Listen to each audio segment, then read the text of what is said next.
ঘরের মধ্যে কোন কোন জিনিস থাকলে জিনেরা আকৃষ্ট হয় এবং ক্ষতি করার চেষ্টা করে, অত্যন্ত গুরুত্বপূর্ণ বিষয়। জিনরা আমাদের সাথেই থাকে এবং কারিন নামক জিন আমাদের সঙ্গেই বেঁধে দেওয়া আছে। প্রত্যেকের সঙ্গে এক একটা কারিন নামক জিন আছে, তবে ভালো সঙ্গী হিসাবে না। সে সবসময় আমাদেরকে ওয়াসওয়াসা দেয়, গুনাহের কাজ করার ব্যাপারে সে আমাদেরকে প্রলুব্ধ করে।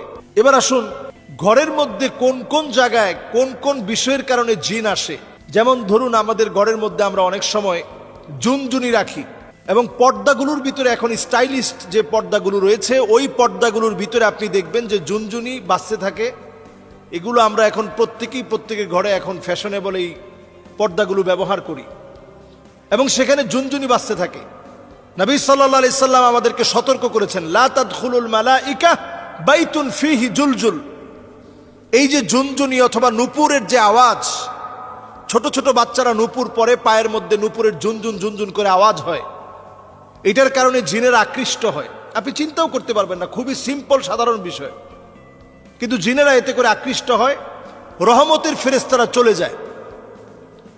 এরপরে আপনার ঘরে অনেক সময় আমরা দেখা যায় ছোট ছোট বাচ্চাদেরকে পেশাব করিয়ে একটা কমোডের মধ্যে পেশাবটা জমিয়ে রাখি, অথবা হাই কমোডে পেশাব করে ফ্লাশ করি না। এই কারণে জিন আপনার প্রতি আকৃষ্ট হয়, ক্ষতি করার চেষ্টা করে। বাউলুন মুনকাতা, হাদিসের মধ্যে বলা হয়েছে যে কোথাও যদি পেশাব জমিয়ে রাখা হয় তাহলে ওই জায়গা জিনের কাছে পছন্দের জায়গা হয়। তাহলে এই জায়গায় পরিষ্কার পরিচ্ছন্নতাকে নিশ্চিত করা। এরপর নবী সাল্লাল্লাহু আলাইহি সাল্লাম আমাদেরকে হাদিসের মধ্যে জানিয়েছেন, জিলদু নামির, বিভিন্ন প্রাণীর চামড়াকে আমরা, মৃত প্রাণীর চামড়াকে আমরা ঝুলিয়ে রাখি। বিদেশ গেলে দেখবেন অনেকে হায়নার চামড়া নিয়ে আসে। এটা আপনি খুব স্বাভাবিকভাবে নিচ্ছেন অথবা মনে করছেন এই হায়নার চামড়া দিয়ে কালো জাদু করা হয়, অথচ এই চামড়া, বাঘের চামড়া, হরিণের চামড়া, বিভিন্ন চামড়া আমরা ক্যালিগ্রাফি হিসেবে অথবা একটা ওয়ালমেট হিসেবে আমরা আমাদের ঘরের মধ্যে সাজিয়ে রাখি। নবীজি সাল্লাল্লাহু আলাইহি ওয়াসাল্লাম সতর্ক করে গেছেন, এটা জিন ঘরের ভিতরে আকৃষ্ট হওয়ার একটা কারণ। নবী আলাইহিস সালাতু ওয়াস সালাম এরপর আমাদেরকে সজাগ সচেতন করলেন, জিন ঘরের ভিতরে আকৃষ্ট হওয়ার আরেকটা কারণ কাতিউ রাহিম, আত্মীয়তার সম্পর্ক যে ঘরের মধ্যে থাকে না, সন্তান হয়ে মাকে দেখতে পারে না, সন্তান হয়ে বাপকে দেখতে পারে না, সন্তান হয়ে আত্মীয় স্বজনের খবর তো নেয় না, নিজের ভাইয়ের খবর নেয় না, এইরকম ব্যক্তিদের ঘরে দুষ্ট জিনেরা আসে। রহমতের ফেরেশতারা এমন ঘরে থাকে না, দুষ্ট জিনেরা এই ঘরের ভিতরে আসে।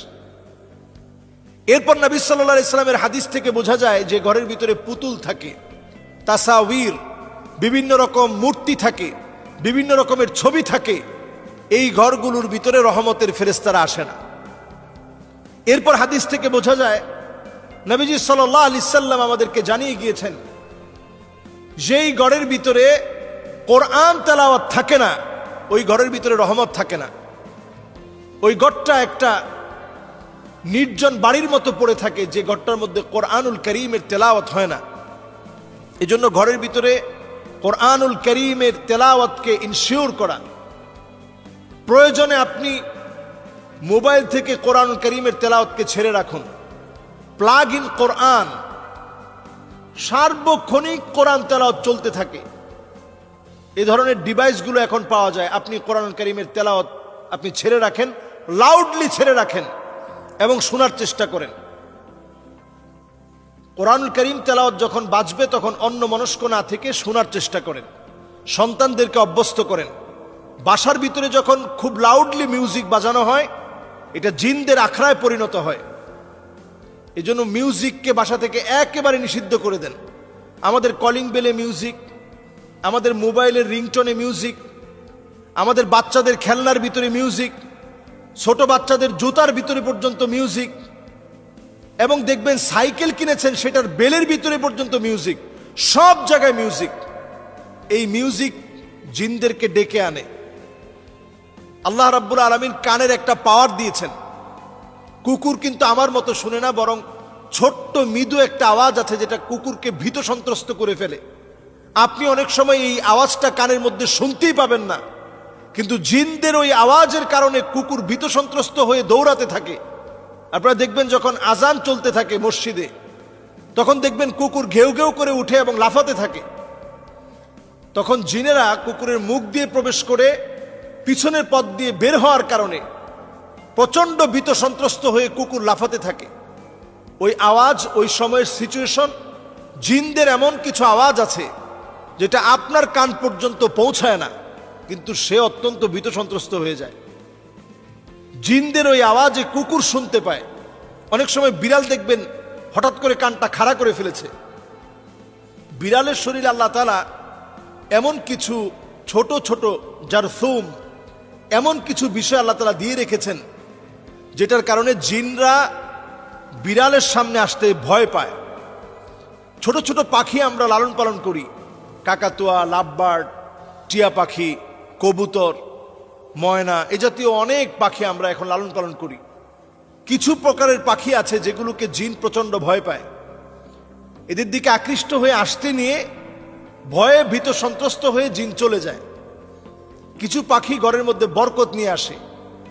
এজন্য পাখিগুলোকে যদি আমরা লালন পালন করতে চাই, তাদের হক ঠিক রেখে, খাবার দাবার ঠিক রেখে লালন পালন করতে হবে। গড়গুলোকে প্রতিনিয়ত কোরআনুল কারীমের তেলাওয়াত ছেড়ে দিয়ে বরকতে পূর্ণ করতে হবে। কুকুর থাকলে ঘর থেকে বের করে দিতে হবে। যদি ঘরের ভিতরে বড় বড় পুতুল থাকে, এগুলোকে সরিয়ে ফেলতে হবে। আত্মীয়তার সম্পর্ক না থাকলে বৃদ্ধি করা লাগবে। যত রকমের মিউজিক, ঝুনঝুনি সহ যা আছে এগুলো ঘর থেকে সরাতে হবে। আল্লাহ রাব্বুল আলামিন আমাদেরকে বোঝার তৌফিক দান করুক।